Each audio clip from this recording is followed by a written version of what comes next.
Mathioli Charanam, Jai Nandalala.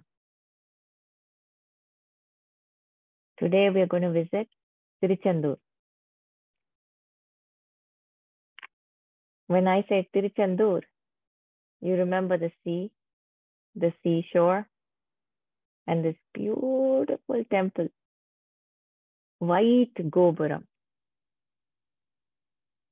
I believe it's visible from a very far away, whether you're at sea or whether you're on land, it's visible from miles away, this beautiful Gopuram. And it has this beautiful veil.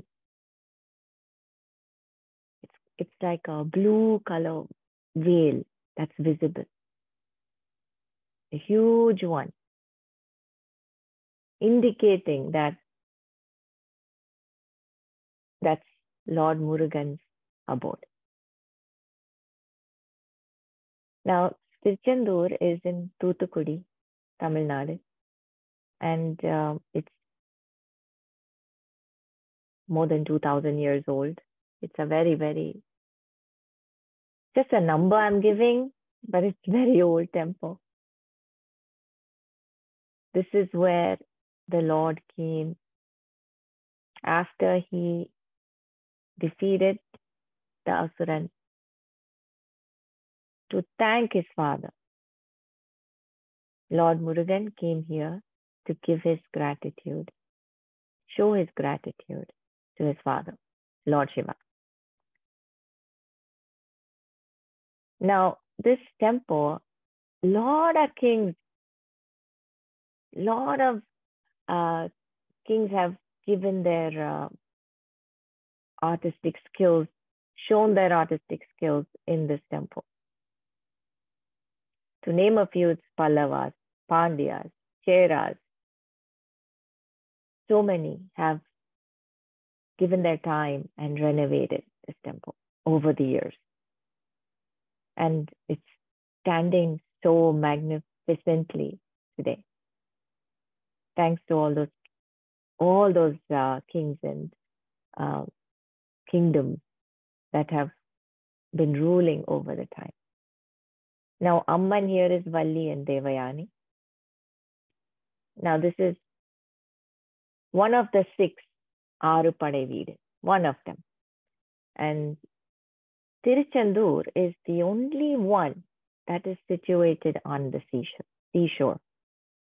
Every other temple of Lord Murugan, or the Aaru Padai Veedu that we say, right? All the other 5 are on hilltops.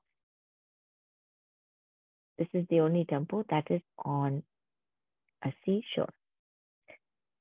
Now, when I say seashore, you would be thinking, oh my God, seashore, right?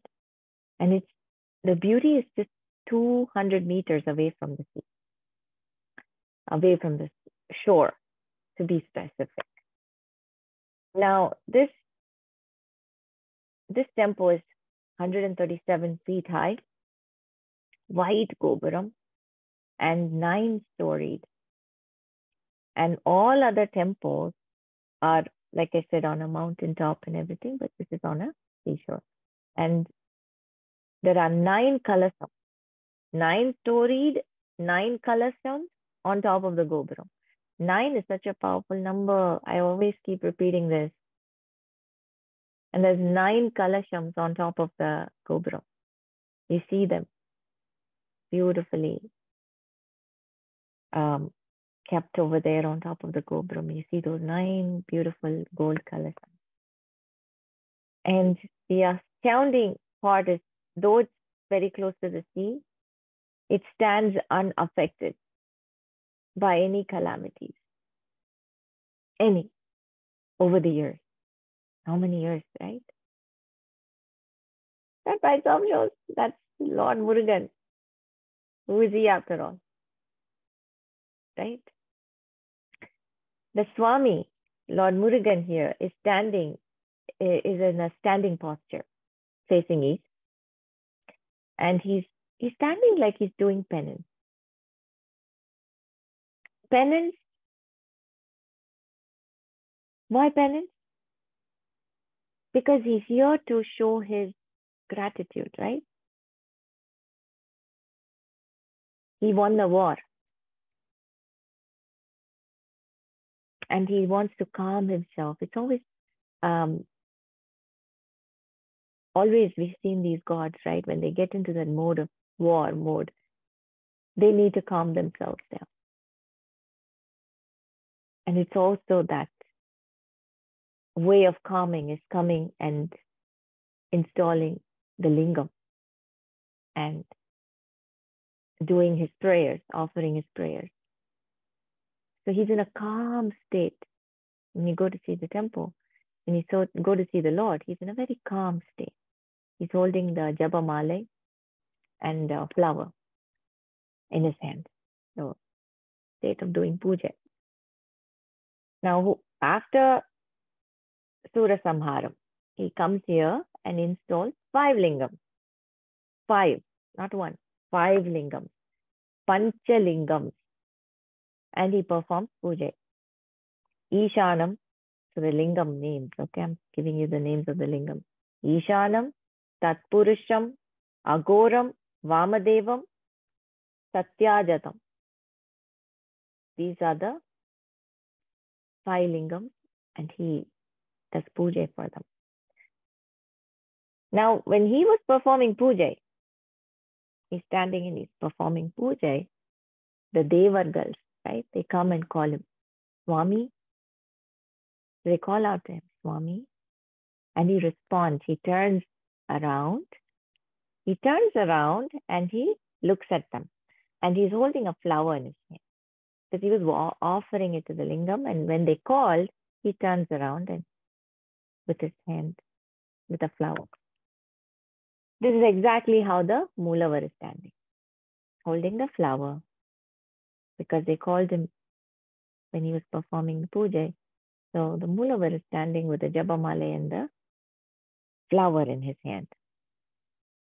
Very peaceful Moham face.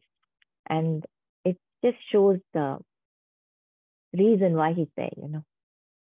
And always there's a flower in his hand. Now there's a Tirtham here. It's called the Nari Kinaru. Now this is after the Sura Samharam was done. Lord Murugan comes here. He takes a bath in the sea, in the ocean, and he comes and he wants to take a bath in the fresh water, right? So he uses his veil. With the help of his veil, he digs the earth and there emerges the natural water, natural springs. Now, surprisingly, it's still there. I'm not surprised, but yeah, it is still there today. Very close to the seashore, there is a tank which has the natural springs. So what the bhaktas do, the devotees do, they take a bath in the ocean. After they dip themselves in the ocean, they come and dip themselves in the natural springs, and then they go to see the Lord. So this is the procedure. But that Tirtham, that Lord Murugan himself has dug out for us is something great, right? Now the original Sura Samharam, we all know, happened in the capital of Suran, right? SooraPadman. That is Mahendrapuram. That is what he built, right? With the help of Vishwakarma. We know this. We spoke about it in the last session. And that is where the Sura Samharam happened. As soon as that got done, Lord Murugan comes here and installs the lingam in Thiruchendur. Now, a little about this whole kandasashti event in Thiruchendur. Very, very, very, very popular. Now, there is a Shakti Yagam that happens here during this time. It starts 6 days, of course, before. The whole of 6 days is celebrated in a very grand manner. So the first day, of Kandasashti festival, early morning, there is a yaga, preparing for the Lord's battle with the Asuran. All the devas are present. Now, what do they do to represent all the devas? They keep the kumbhams, the kalashams. All these kalashams represent each god and goddesses. Now, Lord Shiva is present, Goddess Parvati is present, Brahma is present, Vishnu is present, Valli, Devyani, name it, all of them are there. So each kalasham is kept in its respective place with all due respect. And every day puja is done to the kalasham, and of course the yagam is happening. It's like this, all the gods have come to be a part of this yaga. It's actually very beautiful. And you can feel that power because once you do once you welcome the Lord there, right? He comes. And this Kandasashti is happening for so many years, and everybody comes there to participate. Everybody can feel that energy. Now, the yagam is conducted until noon.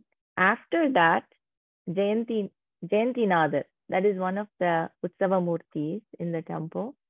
Jayanti Nadar, this is the Utsava Murti that goes to fight later, to go and fight the Asuras. So after the yagam, at noon, Jayanti Nadar leaves from there, goes to Shanmuga Vilasa Mandapam. Now on the sixth day, the Lord comes to the seashore.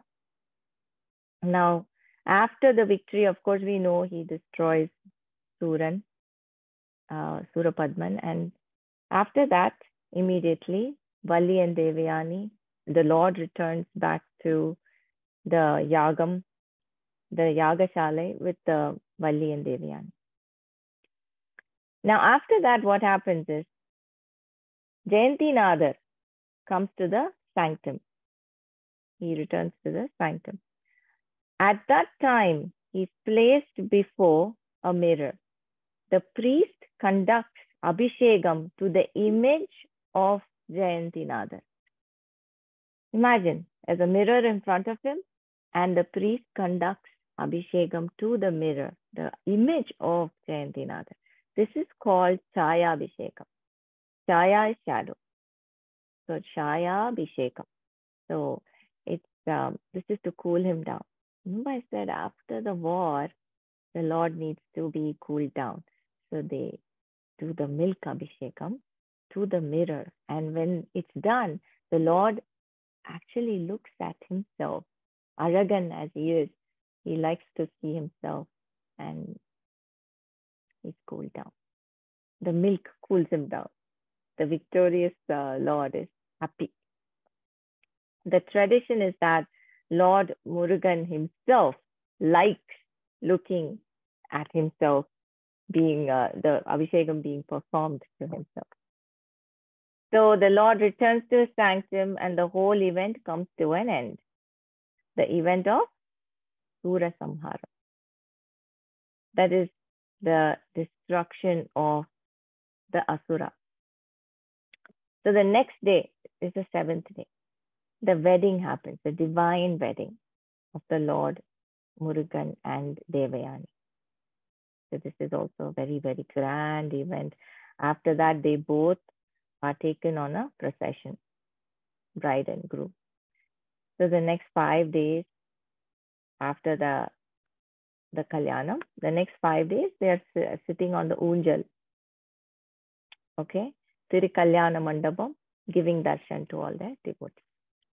This is the event, Kandasashti event that is happening every year. So Murugan is related to all the three gods, Trimurtis, Brahma, Vishnu, Shivan. So in Thiruchendur, he appears as all the three gods during festivals, in the month of Avani and Masi, he appears as all these three gods. On the seventh evening, he is dressed in red as Lord Shiva. On the dawn of the 8th day, he's dressed in white as Lord Brahma. And in the noon, he's dressed as green, like Lord Vishnu. So there, usually in all the temples we've seen, there's one Utsava Murti, correct? That is the one that goes on rounds and chariots is taken around the temple during, all the Utsavams. It's called the Utsava Murti. But in this temple, there are 4 Utsava Murtis, not one. So for the prime deity, right, there's only one. Here there's 4. Now, who are the 4? There's Shanmugar, Jayantinadar, Kumara Vidangar, and Alaivai Perumal. So each one has a role. Now we know Jayantinadar, what he does. He goes and fights the war, right? And he comes back victorious. Now Kumara Vidangar is called the Mappilai Swami, meaning he's the bridegroom. So he's the one that comes out as a bridegroom, and he gets married to Devayani, and he sits in the mandapam giving darshan in the ujjal. So he's the bridegroom god. Now this Panchalingam that I was talking about in this temple is very auspicious. This is where Lord Murugan did puja to all these lingams, right? To show his gratitude. Now this lingam, even today they say, Devas come to perform puja to it during the Margari Masa. They say that the Deva girls themselves come to do puja to this lingam. Now opposite the main sanctum of Murugan are Nandi and the peacock, Mail. So they are the main sanctum, both are them, Nandi and the peacock. Because why is Nandi there? Because behind the main, the Murugan that is standing there, the Moolavar, is the lingam. Remember, he was performing puja to the lingam and then he turned around to see them. So because of that, the Nandi is also there. Nandi is wherever the Lord is, right? Lord Shiva. So Nandi and the peacock are there, standing outside. Now this place was originally called Tirujayanthipuram, and then slowly, in due course, became Thiruchendur. This place is mentioned in our ancient text. Silapadigaram, Tirumuruga Trippadai, and Adi Shankara Subramanya Bhujangam also has this mentioned, and Skanda Puranam has it, and Thirupugar. All these texts have this place mentioned. Now Adi Shankara came here to Thiruchendur and saw the beauty of this Lord here and sang the Subramanya Bhujangam for him, right in front. So beautiful, right? Who's Adi Shankara after all? Huh? Lord Shiva. He's standing in front of his son and singing Subramanya Bhujangam. And that Subramanya Bhujangam is useful for us.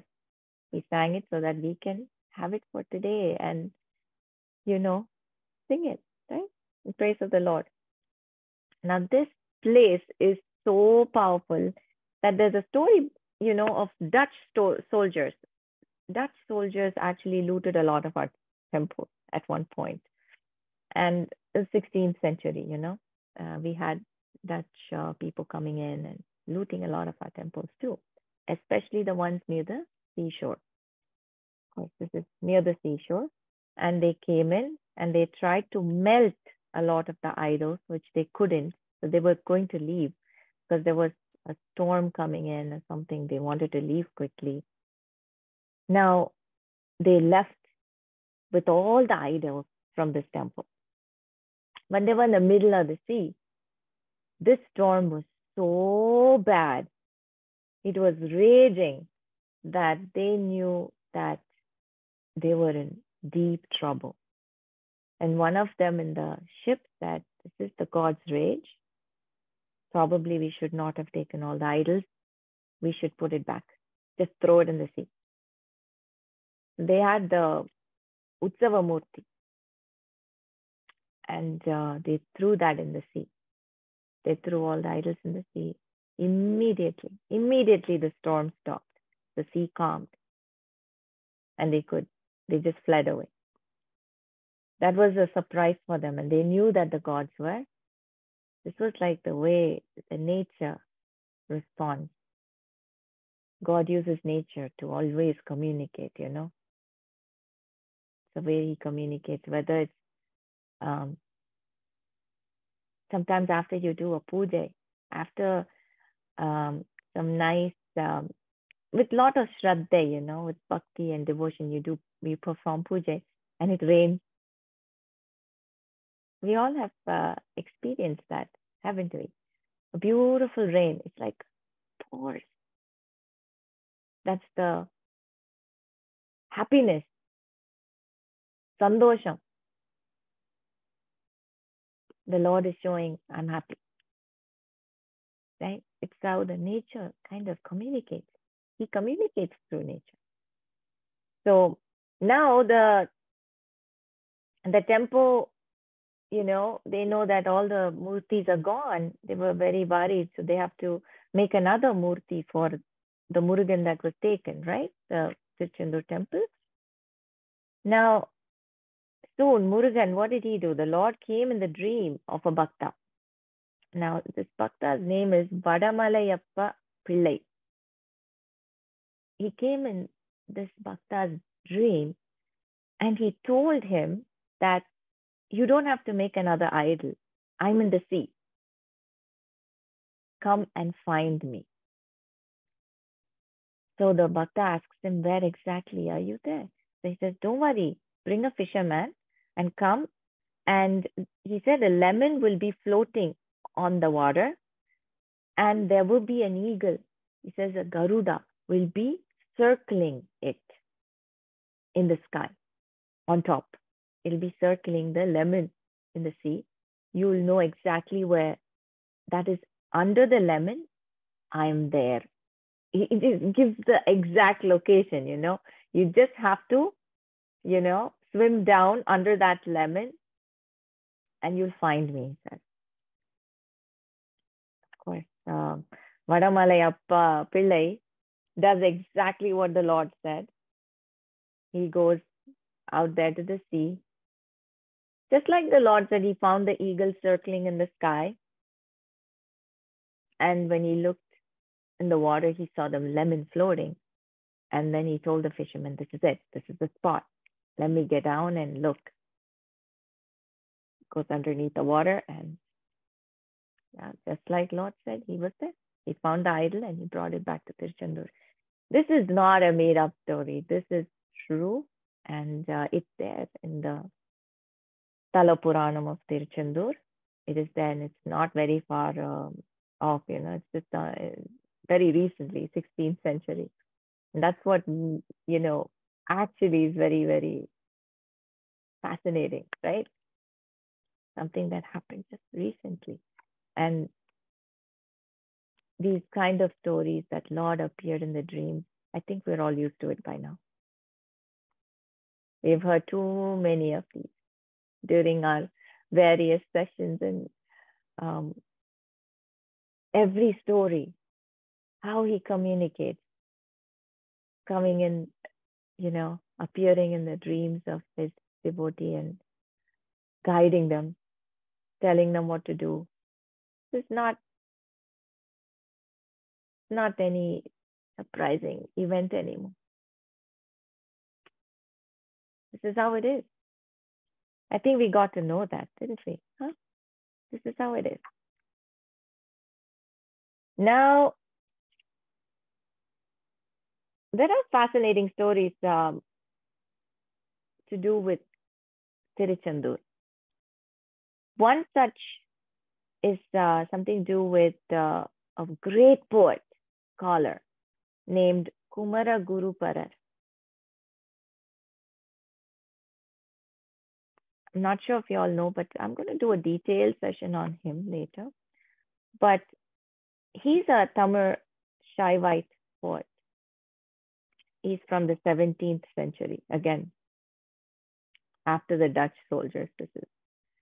And his parents were also, you know, Shaivite, and their names were, the father was Shanmuga Sigamani Pavirayar and Shivagami Sundari Ammayar was the mother.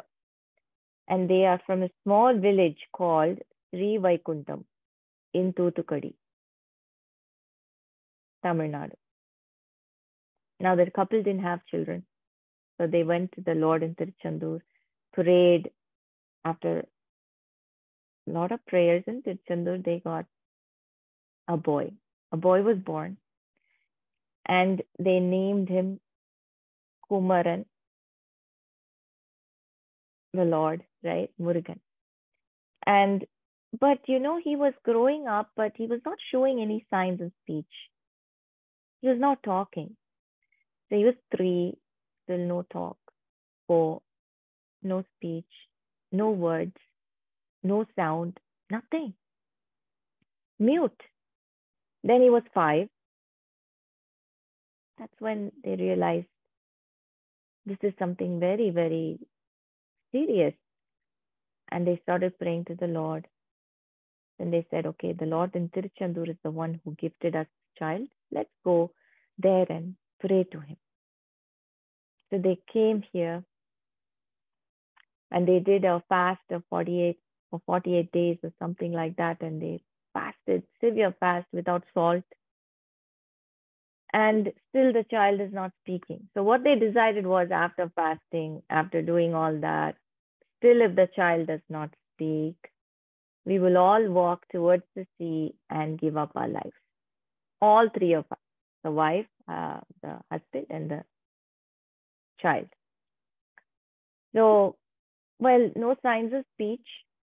Everything was done. 48 days over, no signs of speech.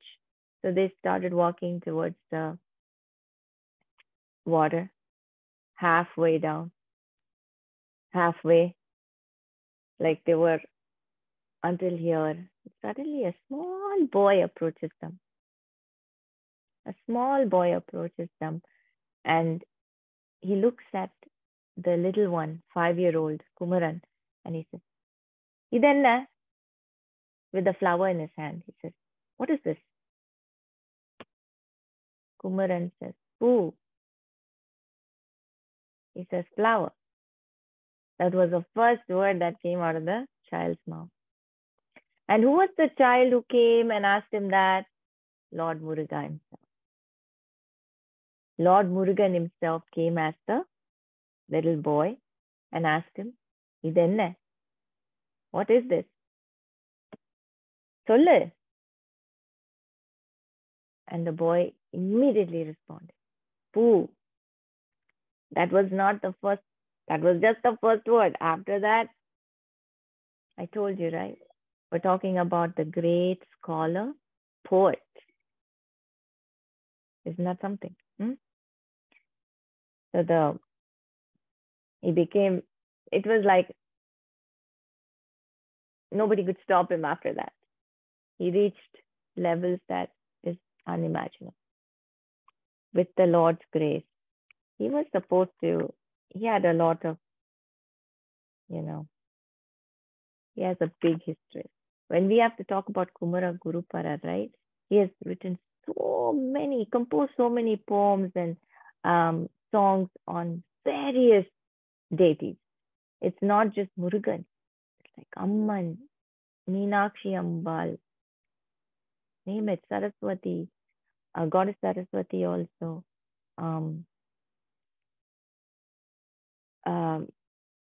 Sakala Kalavalli Malai is another one that he composed on Saraswati. And it's incredible. He's a separate topic altogether. I cannot just sit and talk about him in 10 minutes. It's impossible. Now, there's another poet that also had an experience in Thiruchendur. Now, why I mentioned them is they got their voice back in Thiruchendur. Kumara Guruparar got his voice back in Thiruchendur. So Thiruchendur is very auspicious if you have anything to do with the voice. They say that, the tain, the honey is the Nevedyam, the one that they use for Abhishekam when it's poured in to the throat. Your voice is back. And I know a personal incident where Ambal took one of our devotees who could not sing to Thiruchendur and poured this stain in her throat. And she sings very well. She got her voice back. So this is not a made up story. This has to be experienced, and that's when you understand the depth of it. This is just a recent story, right? When Amma was there in her physical form, and she herself took this devotee there to Tiruchendur, to her own son's place, right? Ambal taking her devotee there and doing this. Incredible. There's another poet, scholar, Baladevaraya Swami. Now we know our famous Kandasashtikavacham. Everybody have heard it, right? So this is the person who composed it. Now, when we talk about him, his story, he was suffering with a severe stomachache. Nobody could solve it. He went to the best doctors, took the best medication, Natu Vaidyam, everything. He tried everything. Nothing solved the problem. Then he said, okay, he was frustrated.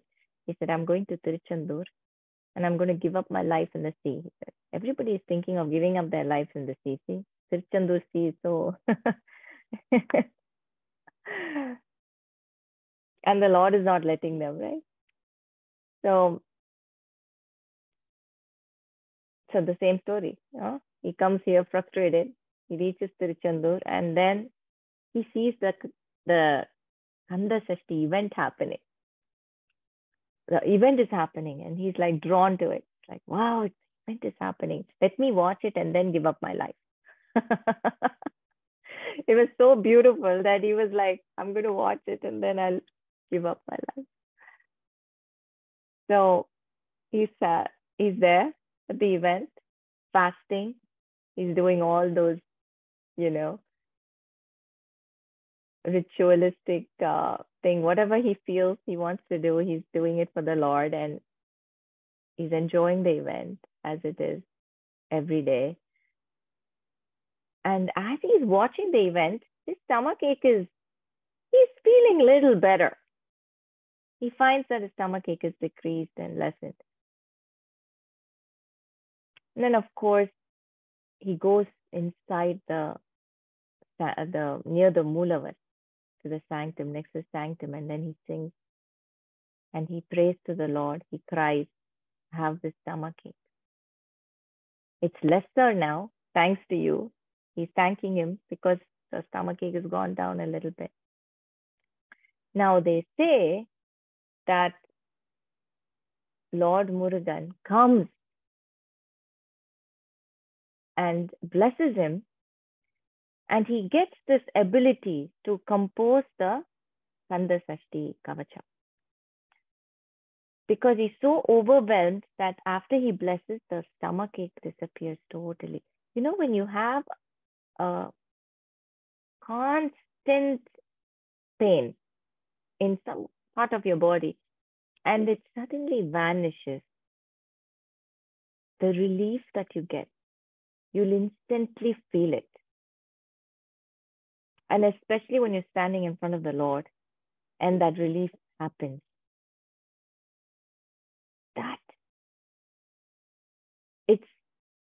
I can't even say it in words, what that person felt. In that joy, in that overwhelmed state, with tears in his eyes, he sang the Kandasashtikavacham. Now, if you understand this Kavacham,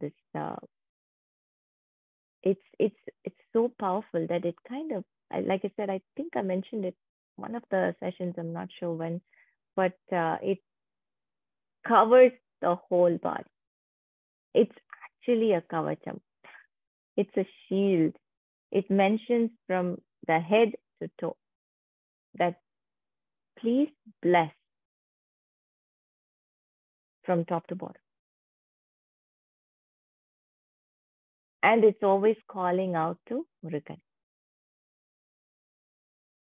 So it's a beautiful. Every time I listen to this kandasashtikavacham, I have tears. It's a very and now I understand why, because it was actually composed in a very emotional state, overwhelmed, emotional as in full of bhakti from here. That relief, right? That is what gave rise to this beautiful composition. Beautiful. So he sang that to the Lord as he was standing in front of him. Another beauty, right? That's another thing. Now, a little bit about what Sura Samharam is. Now, when we talked about the whole Sura Samharam, right? I told you how Lord Murugan destroyed the Asuran. The whole thing is about how ego takes over, and there's no end to it. When you understand that, when we feel that we are very powerful, then there's no end to it. And that is what SooraPadman faced at that time, right? He felt he was very, very powerful and nobody can destroy him. And after all, Lord Murugan was just 7 years old. So he's like, what can a 7-year-old do to me? What can he do to me? That kind of ego just engulfed him, right? Now, the first, as in when you read the Skanda Puranam, they beautifully explain this process, that Suran took a big form because he saw this little boy standing in front of him. He took a big form like a mountain with wings. You can picture it, a mountain with wings. And he started flying up in the sky to show off that, I have so much power. This is the first thing he did when he saw the little boy, to intimidate him. So what did Lord Murugan do when he saw this big, huge mountain? Suran, transformed himself into this big, huge mountain and started flying up in the sky. Lord Murugan's immediate reaction was, he smiles and he looks up and he says, "You're very talented. You have learnt well. You have learnt well. I'm enjoying this." Can you imagine that? Lord Murugan's reaction was, "You're very talented. You have learnt well. I'm enjoying this." So if you see, Indran is also a part, in the war, along with the commander-in-chief, who's Lord Murugan.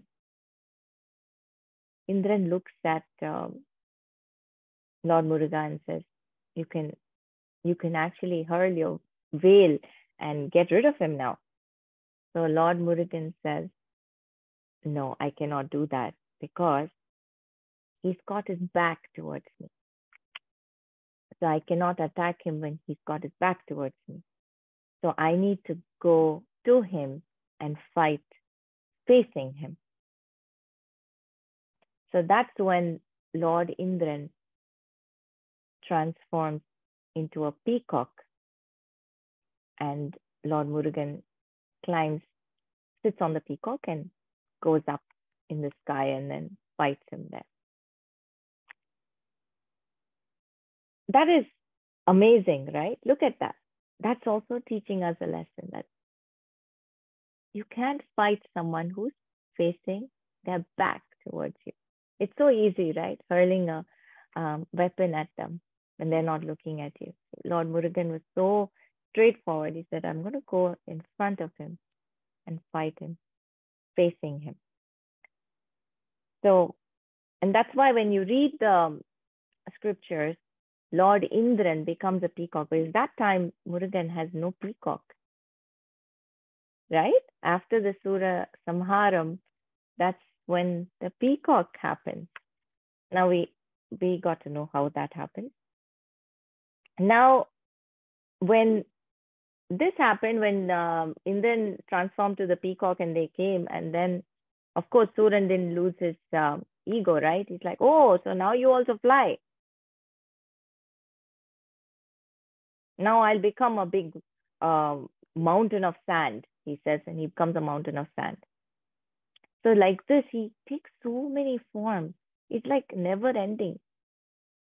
He takes many forms. He becomes fire, he becomes a mountain, he becomes water. For everything, Lord Muruga has an answer.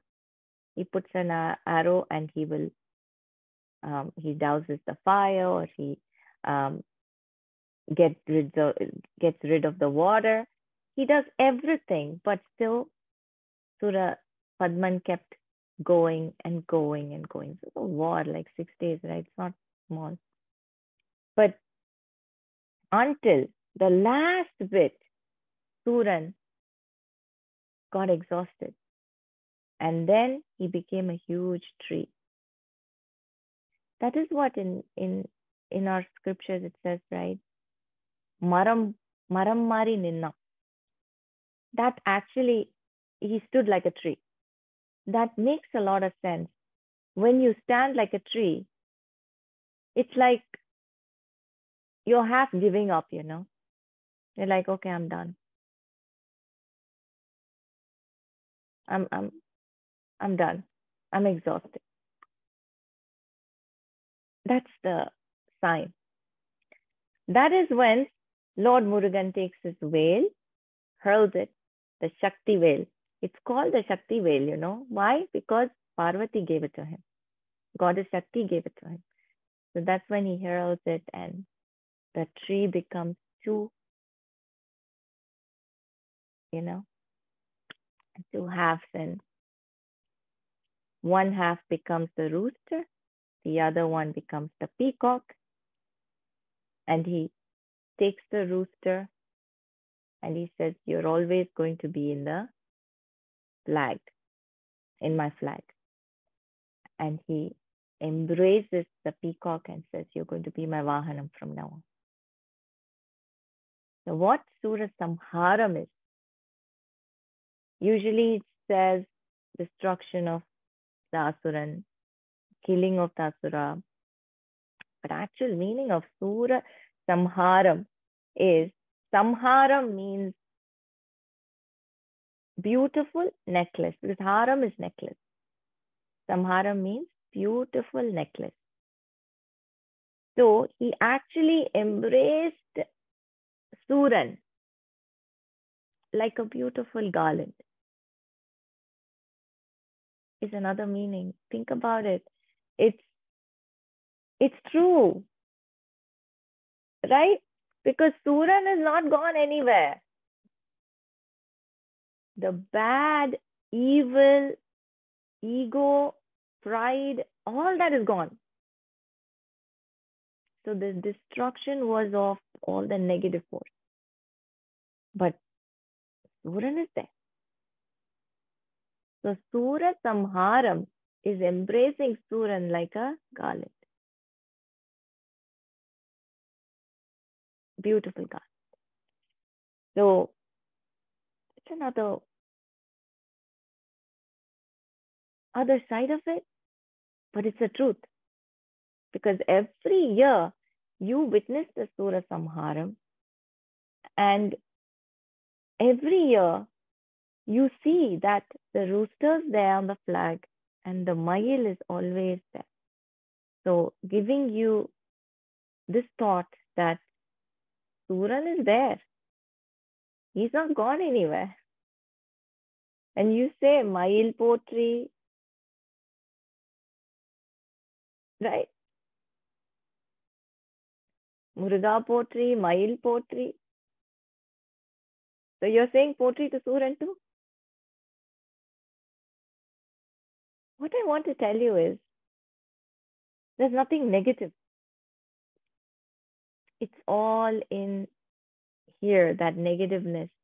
When it's removed, the Lord, he becomes one with the Lord. And that is what has happened here in this case. Suran is not destroyed. Suran became one with the Lord. So, Sevalum Mayilum Potri. That is the rooster and the Mayil. Now, when we say in those days, right, the flag, when they hoist the flag in the temple, it's usually before the event. Huge events happen, right? For instance, the Kandasashti festival, for that matter. Take that as an example. The flag will be hoisted. Now, those days, people who travel from far, you know what the indication is? The flag. They see the flag and walk towards the flag. They know, oh, that is our Lord Muruga's abode. Oh, that is Lord Shiva's abode. Oh, that is Amman's abode. So this is, the flag is very important. And when this Asuran became a rooster and he took that position in the flag, he became the light for everybody. Right? He became the light for everyone. And you cannot easily become the light unless you have realized yourself. So he embraced God and he left everything, and now he's serving God forever. Take, for example, the peacock and the rooster is there with the Lord forever. What more does Suran need now, right? He's no more an Asura anymore. He's very important now. So the small lesson is, when you embrace the Lord, he embraces you and wears you like a garland. That is what is Sura Samharam. In short, we have to let go of our ego, our pride, our jealousy, our ambitions, over ambitions, right? Ambition is good. Like Ambal always says, you have to have an ambition, especially to youngsters, right? She says, you need to have ambitions. You need to know what you want to be. You should always keep something there where you can look, and, there should be a path to follow. But over ambition. After you got it, then you're still doing things for, like, just because you want to be better than the other person. Right? You want to do it, fine. But just because you saw someone else being better, and that becomes not your ambition, but then you're lost. Why are you doing it? Then suddenly you're like, I don't know. You just want to do it. I don't know. Right? Has that happened? When someone shakes you and says, what are you doing? Why are you doing this? I don't know. Actually, I don't know.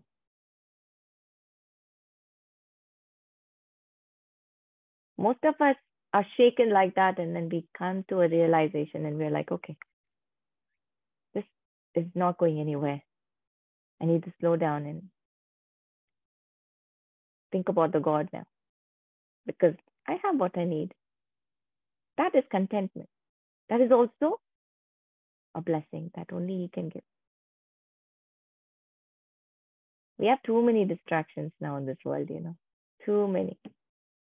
The phones and the social media everywhere. Too many distractions. We have to keep our mind in control and just think of the Lord and Sura Samharam and the goodness of it.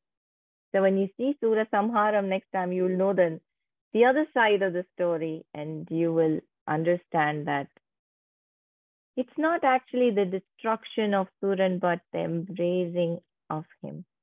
How he took him and made him one with him. Right? He got etched with the Lord forever. So that should always be in our minds. How we can also reach that stage should always be in our mind. Senandalala Mathioli Charanam.